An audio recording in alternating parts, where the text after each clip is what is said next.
अब आते हैं सोइल पोल्यूशन की तरफ। सोइल पोल्यूशन किस वजह से होता है? मिट्टी, उसका उपजाऊपन खत्म हो गया है। बस हम लोग बस काट रहे हैं, खा रहे हैं, काट रहे हैं, खा रहे हैं। अरे मिट्टी के अंदर दम ही नहीं बचा, वो पैदा कहां से करके देगी? इसलिए तो ज्यादातर लोग नॉन वेजिटेरियन होते जा रहे हैं। बस अब क्या बचता है कि मिट्टी तो पैदा करके दे नहीं रही है, जीव जंतु को काट के खाओ। और कई देश तो मैं नाम नहीं लेना चाहता हूं, राम भरोसे क्या क्या खा जाते हैं, हे भगवान। मैं नाम नहीं लेना चाहता हूं, लेकिन कई देशों में तो कुत्ते बिल्ली भी काट काट के खा जाते हैं। ओ माय गॉड, पता नहीं कैसे खा लेते हैं, उनको थोड़ी बहुत भी फील नहीं होती। मैं नॉन वेज के नाम पे मेरे को उल्टी आती है। और कई लोग नॉन वेज खाते हैं, और कई देशों में तो हालात ये हैं कि वो नॉन वेज मतलब कुत्ते बिल्ली काट के खा जाते हैं, उनको शर्म ही नहीं आती है। स्नेक, सांप, सांपों की खेती होती है, उसको सांप को काट काट के खा जाते हैं। बाप रे, कैसे खाते हैं, मतलब उल्टी आ जाए आदमी को। तो उसका कारण क्या है? इंसान इतना क्यों गिर गया? क्योंकि सोइल बेसिकली पोल्यूट हो चुकी है।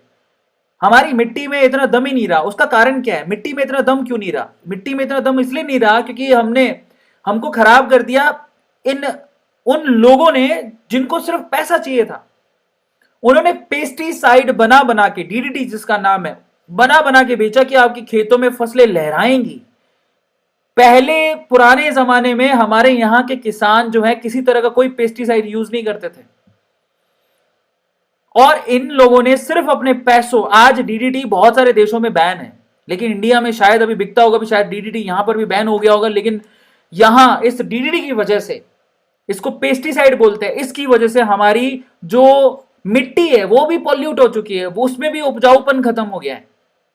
हार्बिसाइड और पेस्टिसाइड उसके वन ऑफ द रीजन है। और herbicide sodium chlorate, this is one of the reason जिसकी वजह से हमारी मिट्टी भी उपजाऊपन खत्म हो चुका है, उसका पॉल्यूट हो चुकी है। NaCl3 नाम फॉर्मूला याद रखना। उसके बाद है सोडियम आर्सेनाइड, Na3ASO3। ये रीजन है जिसकी वजह से आपकी जो मिट्टी है उसका, मिट्टी का उपजाऊपन खत्म हो गया। कहां से सब्जियां पैदा होंगी, कहां से पेड़ पौधे पैदा होंगे? उनका उपजाऊपन खत्म होते जा रहा है। उसका रीजन है इंसान की लालच। जिसने डीडीटी बनाया था उसने खूब पैसा कमाया, बाद में पता लगा डीडीटी की वजह से उपजाऊपन खत्म होते जा रहा है। पुराने जमाने में हमारे किसान खाद के तौर पे गोबर को इस्तेमाल करते थे, और उससे उपजाऊपन बढ़ता था। गाय के गोबर को इस्तेमाल खाद के तौर पे किया जाता था। बाद में आए भाई साहब मॉडर्न जमाना, मॉडर्न जमाना, मॉडर्न जमाना करके मिट्टी का उपजाऊपन खत्म कर दिया डीडीटी को यूज कर करके। उसको पेस्टिसाइड कहते हैं और ये हार्बिसाइड कहते हैं। उससे सारा उपजाऊपन खत्म हो गया, और इसी वजह से सोइल जो है वो पोल्यूट हो चुकी है। इसके अलावा और भी कोज है। हैवी मेटल, जो बैटरियां होती हैं, बैटरियां खराब हो जाती हैं, उसको मिट्टी में फेंक देते हैं। आपको पता होगा, कोई रिसाइकलिंग नहीं होती उसकी। आपने भी किया होगा पक्का। आपने जो घड़ी में सेल निकलते हैं, घर पे वेस्ट पड़े हैं, उसको उठाया होगा, मिट्टी में पटका होगा, पक्का पटका होगा। आपको पता है वो जो हैवी मेटल होते हैं वो सोइल को पूरी तरह से बर्बाद कर देते हैं। हमको नहीं समझ में आती है, लेकिन ये बात सच है। इसलिए तो कहता हूं एनवायरमेंटल केमिस्ट्री बहुत पढ़ने की जरूरत है। हमें अकल मिले कि हमें क्या करना है हमारी धरती के साथ, हमारी अर्थ के साथ।